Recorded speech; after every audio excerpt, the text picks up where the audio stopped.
আসসালামু আলাইকুম রহমতুল্লাহ। আমি এখন আসছি ঢাকা কমলাপুর রেলওয়ে স্টেশনে। গতকালকে একটা কাজে রাত্রে আসছিলাম বিমানবন্দর থেকে কমলাপুর। ভাড়া নিছিল আসনবিহীন টিকিট 45 টাকা, কিন্তু আজকে কমলাপুর থেকে টিকিট করলাম, এখান থেকে টিকিটের মূল্য নিল মাত্র 30 টাকা। অর্থাৎ এখান থেকে যারা ইজতেমার ময়দানে যাবে, টঙ্গীতে যাবে, তাদের জন্য এটা স্পেশাল ছাড় দিছে, 15 টাকা কম, মাত্র 30 টাকা টিকিট।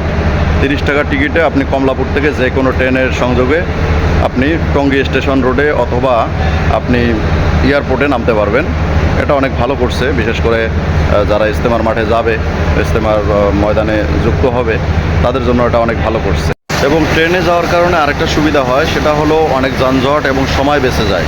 আর ট্রেনে যাইতে আপনার সর্বোচ্চ 25 থেকে আধা ঘন্টা সময় লাগবে।